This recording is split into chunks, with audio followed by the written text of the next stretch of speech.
Newcastle United kembali mencoba peruntungan untuk merekrut Davide Fratesi. Menurut laporan Sky Sport, klub Premier League tersebut sudah lama mengagumi profil gelandang Italia itu dan baru-baru ini mengajukan tawaran berupa pinjaman dengan kewajiban membeli di akhir masa pinjam. Namun, syarat yang diajukan The Magpies dinilai terlalu rumit dan sulit dipenuhi. Pihak Inter langsung menolak formula tersebut.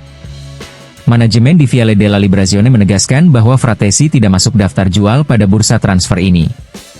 Nerazzurri menilai gelandang ex Sassuolo itu memiliki nilai pasar sekitar 40 juta euro dan baru akan mempertimbangkan tawaran jika berbentuk transfer permanen atau pinjaman dengan kewajiban beli yang hampir pasti. Dengan sikap tegas ini, Inter menunjukkan niatnya untuk tetap mengandalkan Fratesi sebagai bagian penting dari proyek tim, kecuali ada proposal konkret yang sesuai dengan valuasi klub.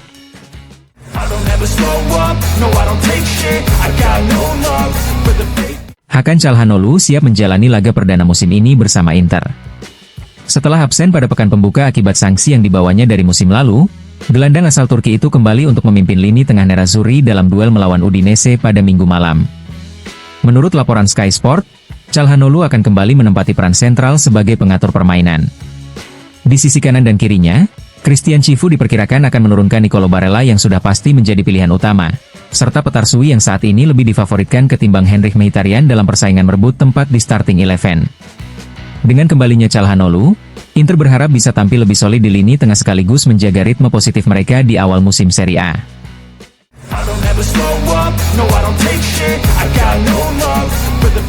FC Internazionale Milano resmi mengumumkan kerja sama baru dengan Ultima Markets yang kini menjadi mitra regional resmi klub di kawasan Asia.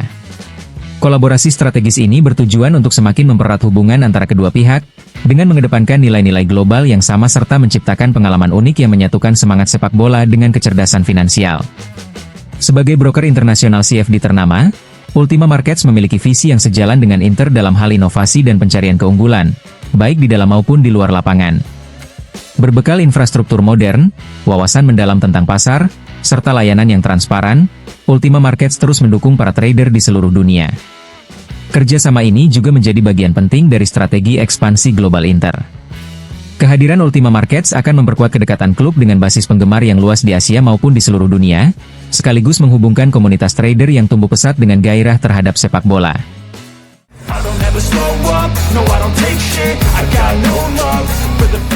Kabar terbaru datang mengenai kondisi kesehatan Massimo Moratti. Seperti dilaporkan Gazzetta, mantan presiden Inter tersebut menunjukkan respon positif terhadap perawatan medis yang dijalaninya. Setelah dirawat intensif sejak Selasa lalu di Istituto Humanitas, Rozzano, akibat pneumonia, kondisinya kini dilaporkan membaik secara perlahan namun konsisten. Meski demikian, situasi tetap serius. Hingga Jumat ini, Moratti yang berusia 80 tahun masih harus menjalani perawatan dengan intubasi. Namun, tim medis berharap dalam 1 atau 2 hari ke depan, atau setidaknya akhir pekan, ia sudah bisa dilepas dari alat bantu pernapasan dan kembali bernapas secara mandiri. Kabar perkembangan positif ini menjadi harapan besar bagi keluarga, sahabat, serta seluruh pendukung Inter yang terus menantikan pemulihan sosok penting dalam sejarah Nerazzurri tersebut.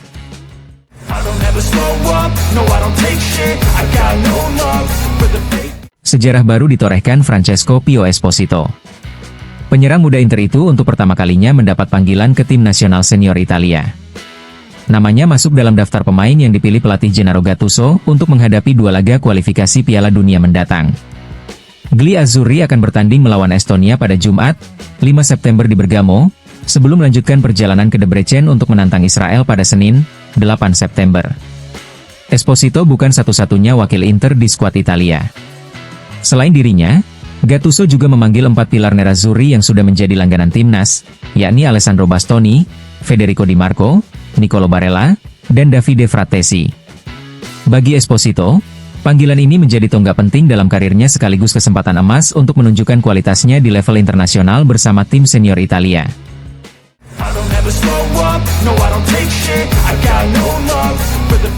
Masa depan Mehdi Taremi terus menjadi sorotan. Setelah kemenangan Iran 3-1 atas Afghanistan, di mana ia hanya tampil beberapa menit, sang penyerang angkat bicara untuk meluruskan situasinya. Saya masih terikat kontrak dengan Inter, jadi ada kemungkinan saya tetap bertahan di Milano. Semua akan bergantung pada bagaimana perkembangan situasi ke depan, ujar Taremi, menegaskan adanya hubungan baik dengan pihak klub. Ia menambahkan bahwa diskusi dengan manajemen Inter berjalan intens setiap hari demi menemukan solusi terbaik bagi semua pihak.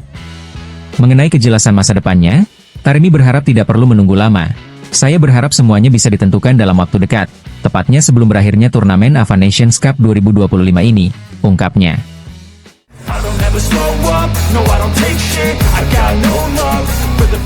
Rumor transfer Oumar Solet kembali mencuat. Menurut laporan Il Messaggero Veneto, bek Prancis milik Udinese yang sebelumnya banyak dikaitkan dengan Inter kini justru masuk dalam radar AC Milan. Minat Nerazzurri terhadap Solet dikabarkan mulai menurun seiring berjalannya waktu, membuka peluang bagi rival sekota untuk bergerak. Milan sendiri tengah mencari tambahan amunisi di lini belakang setelah mendatangkan Conny de Winter sebagai pengganti Malik Thiaw, yang hengkang ke Newcastle dengan nilai transfer sekitar 40 juta euro. Dalam konteks tersebut, Solet dipandang sebagai profil yang sesuai untuk melengkapi sektor pertahanan Rossoneri. Situasi ini menambah bumbu persaingan di bursa transfer, dengan Milan yang kini berusaha menyalip Inter dalam perburuan tanda tangan bek 24 tahun tersebut.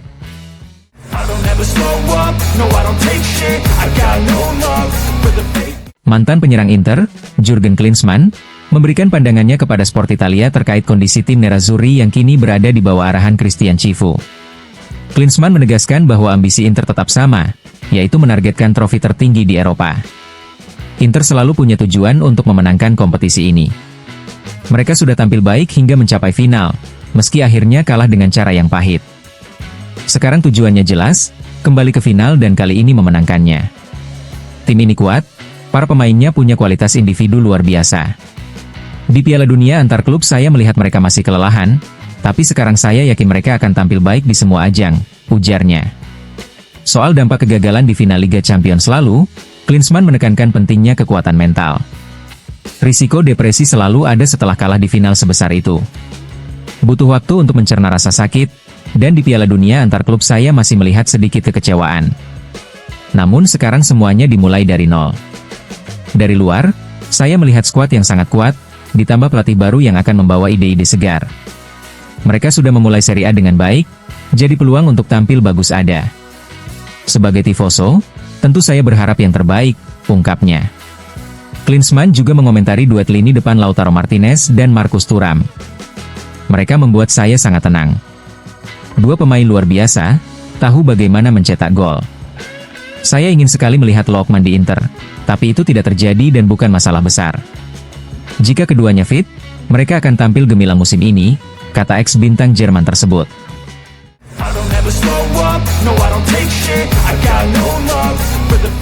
Danilo D'Ambrosio resmi mengumumkan pengunduran dirinya dari dunia sepak bola.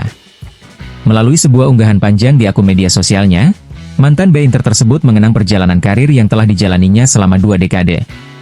D'Ambrosio menceritakan awal mula perjuangannya saat meninggalkan rumah di usia 13 tahun demi mengejar mimpi menjadi pesepak bola.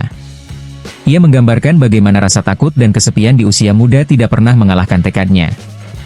Mimpiku lebih besar dari semua rasa takut itu. Sepak bola bukan hanya profesi, tapi rumah, sekolah, dan identitas saya. Hari ini saya tidak hanya berpamitan dengan sepak bola, tapi juga dengan anak laki-laki yang dulu, untuk menyambut pria yang sekarang, tulisnya penuh emosional. Dalam pesannya, D'Ambrosio menyampaikan rasa terima kasih kepada semua pihak yang telah menjadi bagian dalam perjalanan karirnya, mulai dari klub, pelatih, rekan setim, staf, hingga para tifosi. Ia juga memberikan penghormatan khusus kepada keluarganya, orang tua, saudara, istri, serta anak-anaknya, yang selalu menjadi kekuatan terbesar dalam hidupnya. Sepak bola mungkin tidak lagi hadir di kaki saya setiap minggu, tetapi akan selalu ada di dalam hati saya. Sampai jumpa, dengan semangat dan hati yang sama, pungkasnya.